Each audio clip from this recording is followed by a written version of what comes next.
Welcome to my YouTube channel biology by Rupesh sir. आज हम लोग देखने वाले हैं ह्यूमन रिप्रोडक्शन का मेकानिज्म। ठीक है, क्योंकि ये सेशन चल रहा है ह्यूमन रिप्रोडक्शन का, और ह्यूमन रिप्रोडक्शन में हम लोगों ने इसके पिछले वीडियो में ये देखा कि जो रिप्रोडक्टिव सिस्टम होता है, अर्थात मेल और फीमेल रिप्रोडक्टिव सिस्टम होता है, उसमें कौन कौन सी रचनाएं आती है, उनका वर्क क्या होता है, उनका स्ट्रक्चर कैसा होता है। ठीक है, तो इसमें हम लोग ये देखेंगे अब कि ह्यूमन रिप्रोडक्शन का मेकानिज्म क्या होता है। ठीक है, अर्थात इसकी क्रिया विधि कैसी होती है, कौन सा अंग किस तरीके से कार्य करता है और कब कार्य करता है। ठीक है, तो इस वीडियो को स्टार्ट करने के पहले आपको ये बता दें कि ये जो वीडियो है क्लास 12 के विद्यार्थियों के लिए भी है, और साथ ही साथ जो एनसीईआरटी के माध्यम से इंग्लिश मीडियम पढ़ रहे विद्यार्थी है, जैसे सीबीएसई बोर्ड के जो विद्यार्थी है, उनके लिए भी जरूरी है। इसके अलावा हम लोग ये देखेंगे कि जो क्लास 10th है, क्लास 10th के जो विद्यार्थी है, उनको भी ह्यूमन रिप्रोडक्शन पढ़ना है। ठीक है, तो क्लास 10th के विद्यार्थियों के लिए भी ह्यूमन रिप्रोडक्शन जो चैप्टर दिया गया है, उसमें भी ये पढ़ना है कि मानव जनन जो होता है ये क्या होता है। ठीक है, तो उन लोगों को भी थोड़ी सी सहूलियत मिलेगी। ठीक है, अब देखेंगे हम लोग ह्यूमन रिप्रोडक्शन का मेकानिज्म। ठीक है, मानव जनन की क्रिया विधि।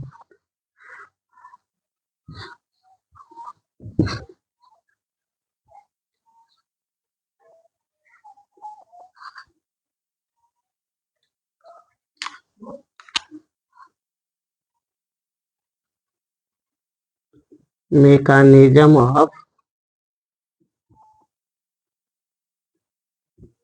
human reproduction. ठीक है, मानव जनन की क्रिया विधि। मानव जनन की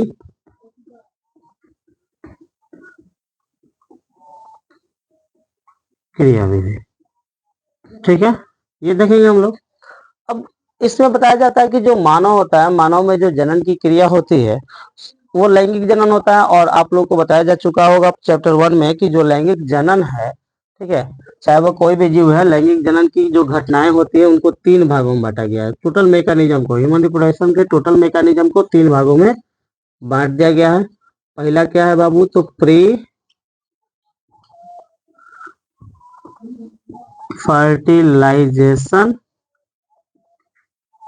प्री फर्टिलाइजेशन इवेंट्स, निषेचन पूर्व घटना।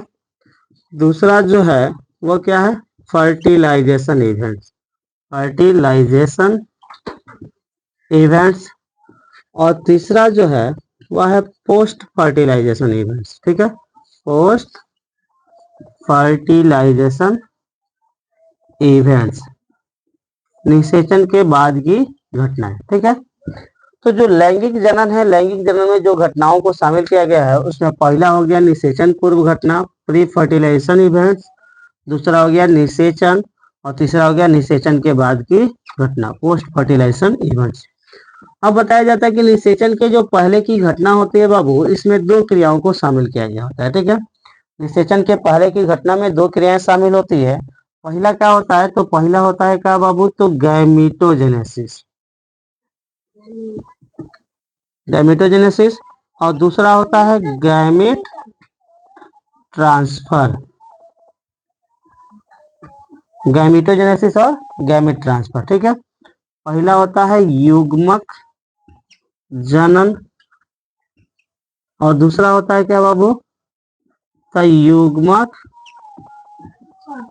स्थानांतरण। ठीक है, युग्मक जनन और युग्मक स्थानांतरण यह निषेचन के पहले की घटना में शामिल होता है। तो बिना देर किए हम लोग ये देखेंगे कि गैमेटोजेनेसिस क्या होता है। ठीक है,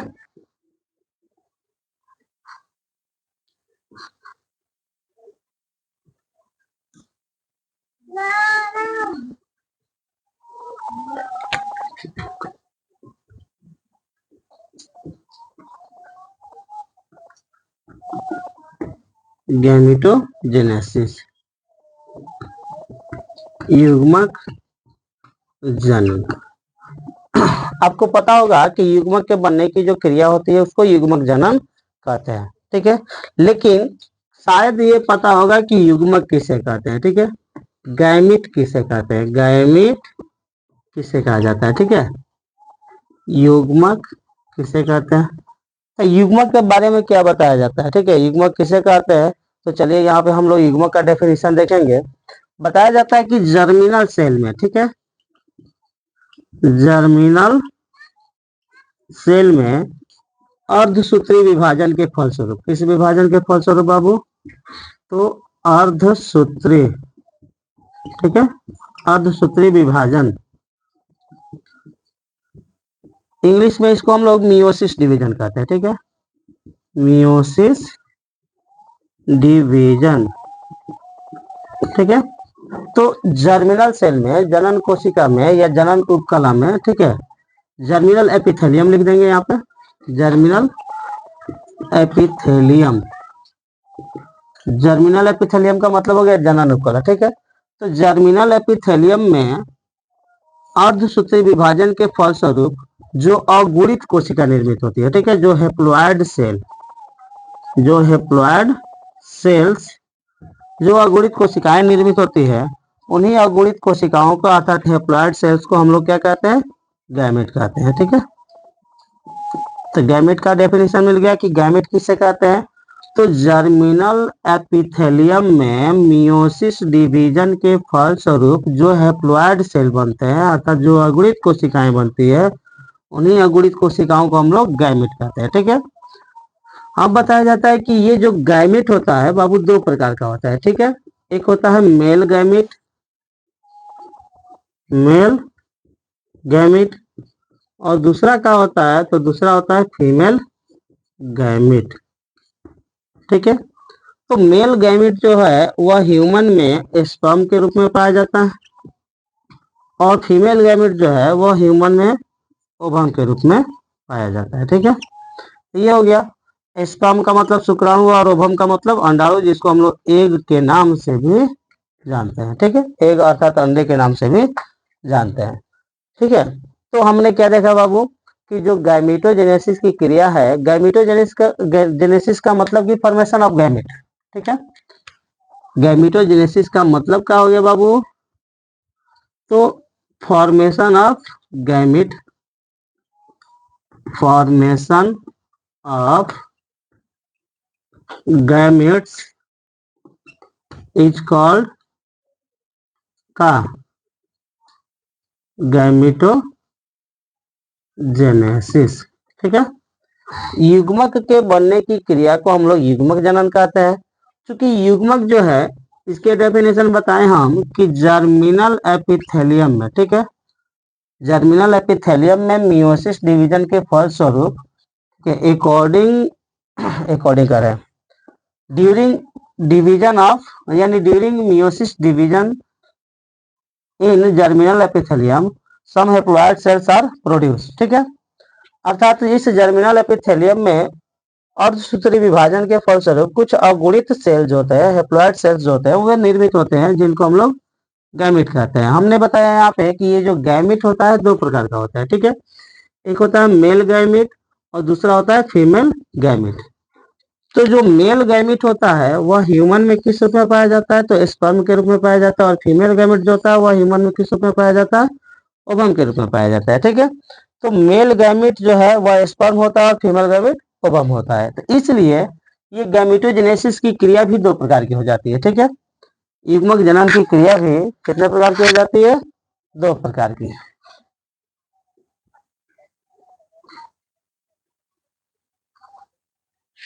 युग्मक जनन की क्रिया दो प्रकार की हो जाती है। एक होता है मेल गैमेटोजेनेसिस, मेल गैमेटोजेनेसिस, ठीक है। और दूसरा क्या होता है बाबू, तो दूसरा नाम से स्पष्ट है क्या हो जाएगा, फीमेल गैमेटोजेनेसिस, ठीक है। नर युग्मक जनन और मादा युग्मक जनन, ठीक है। तो पुरुषों में शुक्राणु के बनने की क्रिया को नर युग्मक जनन कहते हैं और स्त्रियों में अंडाणु के बनने की क्रिया को मादा युग्मक जनन कहते हैं, ठीक है। तो अब हम लोग देखेंगे मेल गैमेटोजेनेसिस, ठीक है, मेल गैमेटोजेनेसिस।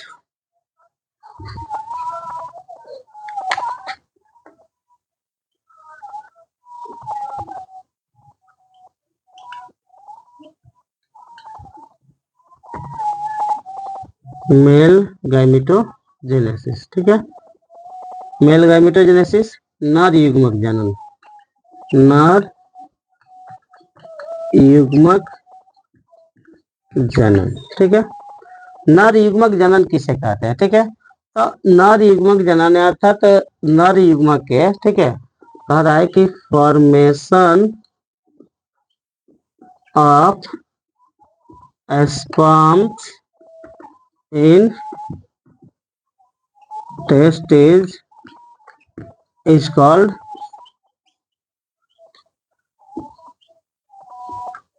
मेल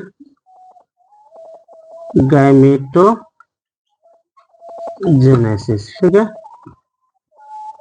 ये हो गया formation of sperm in testis is called male gametogenesis. और इसी को एक और नाम से जानते हैं हम लोग, स्पर्मेटोजेनेसिस, ठीक है।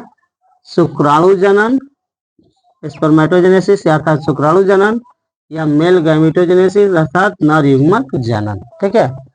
तो मेल गाइमेटोजेनेसिस को हम लोग स्पर्मेटोजेनेसिस भी कहते हैं, ठीक है, या मेल गाइमेटोजेनेसिस के नाम से भी जानते हैं। अब हम लोग देखेंगे कि ये जो मेल गाइमेटोजेनेसिस की क्रिया होती है यह वृषण में कैसे होती है, ठीक है, किस प्रकार से होती है। तो हमने बताया था आप लोगों को कि जब सेमनीफेरस ट्यूबुल को काटा जाता है तो उसमें छोटे आकार की कोशिकाओं का समूह पाया जाता है, ठीक है।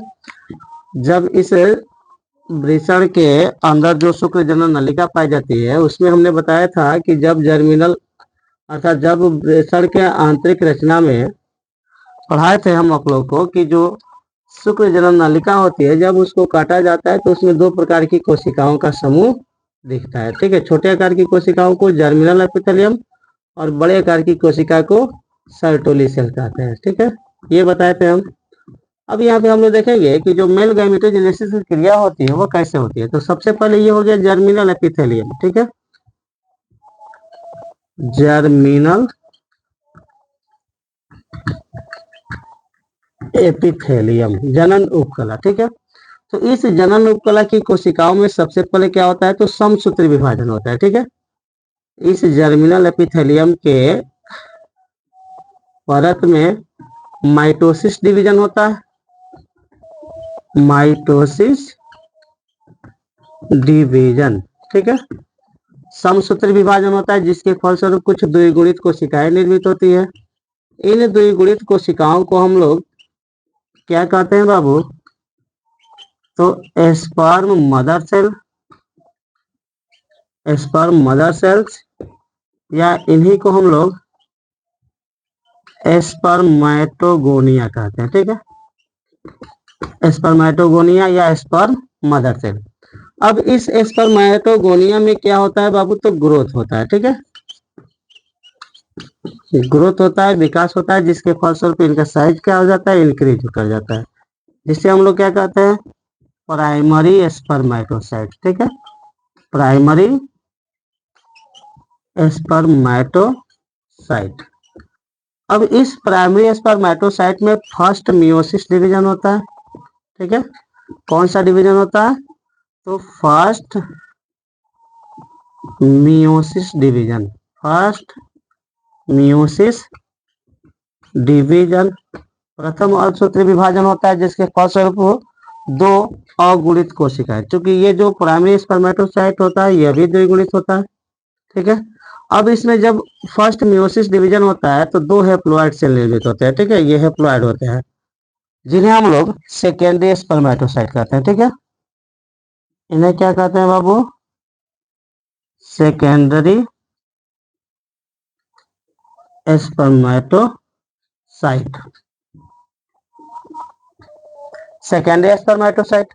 अब क्या होता है, तो सेकेंडरी स्पर्मेटोसाइट में सेकेंड मियोसिस डिवीजन होता है, ठीक है, सेकेंड मियोसिस डिवीजन होता है जिसके फलस्वरूप 4 कोशिकाएं निर्मित होती है, ठीक है।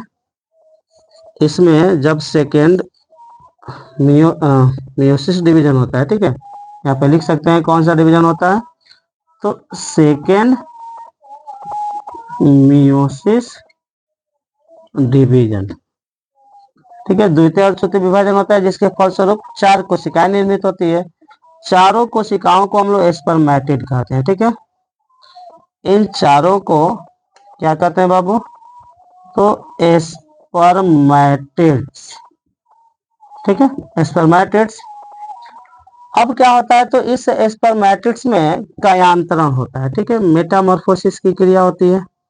जब मेटामॉर्फोसिस की क्रिया होती है तो कुछ ऐसी रचनाएं निर्मित होती है जिसमें कुछ कहेंगे कि नई रचनाएं विकसित हो जाती है और पुराने पहले से उपस्थित रचनाएं जो होती है विलुप्त हो जाती है। ठीक है, तो इसमें क्या होता है? तो देख रहे हैं यहाँ पे कि जो जब इसमें मेटामॉर्फोसिस की क्रिया होती है, ठीक है, यहाँ पे हम लिख सकते हैं कि कौन सी क्रिया हुई?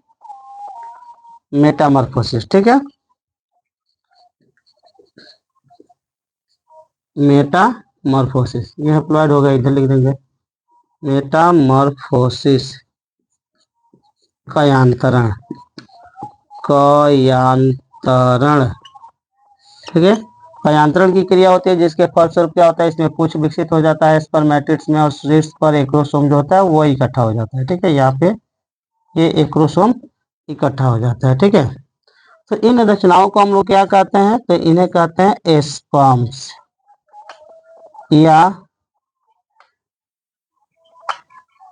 स्पर्मेटोजोआ, स्पर्म या स्पर्मेटोजोआ। ठीक है, तो ये हो गया शुक्राणु जनन। इसमें एक बात और बताया जाता है कि इस सेकेंडरी स्पर्मेटोसाइट से स्पर्मेटिड के डेवलपमेंट होने की क्रिया को स्पर्मियोजेनेसिस कहते हैं। ठीक है, स्पर्मियोजेनेसिस।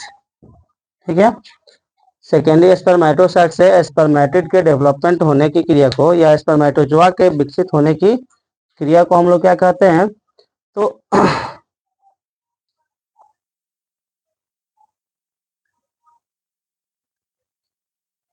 दिख रहा है यहाँ पे, दिख रहा है कि जो सेकेंडरी स्पर्मेटोसाइट है, सेकेंडरी स्पर्मेटोसाइट में जब सेकेंड मियोसिस डिवीजन होता है, ठीक है, तो स्पर्मेटिड का डेवलपमेंट होता है। ठीक है, सेकेंडरी स्पर्मेटोसाइट में द्वितीय अर्धसूत्री विभाजन के फलस्वरूप जब स्पर्मेटिड्स का विकास होता है, ठीक है, तो सेकेंडरी स्पर्मेटोसाइट से स्पर्मेटिड के विकसित होने की क्रिया को, ठीक है, सेकेंडरी स्पर्मेटोसाइट से स्पर्मेटिड के विकसित होने की क्रिया को स्पर्मियोजेनेसिस कहते हैं।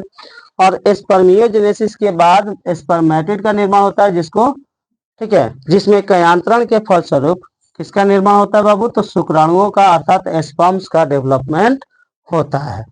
ठीक है, शुक्राणु का विकास होता है। यहाँ पे देखिए पूरा फिगर कवर हो रहा है शुक्राणु। ठीक है, इसको स्टॉप करके आप उतारना चाहते हैं तो उतार भी सकते हैं, नोट भी कर सकते हैं या शॉर्ट नोट्स बना सकते हैं। ठीक है, तो अब हम लोग देखेंगे, ये हो गया मेल गैमेटोजेनेसिस। ठीक है, तो मेल गैमेटोजेनेसिस के बाद हम लोग जो है अब आगे देखेंगे कि मेल गैमेटोजेनेसिस में जो स्पर्म बनता है उस स्पर्म का स्ट्रक्चर कैसा होता है। तो दोस्तों ये वीडियो कैसा लगा? ठीक है, कमेंट करें, लाइक करें, शेयर करें, ताकि हमको पता भी चले कि कमेंट जब तक नहीं कीजिएगा तब तक पता कैसे चलेगा कि वीडियो में सुधार क्या करना है। ठीक है, और ज़्यादा से ज़्यादा दोस्तों के पास शेयर करें ताकि उनको भी सही सही जानकारी प्राप्त हो सके। चलिए, धन्यवाद।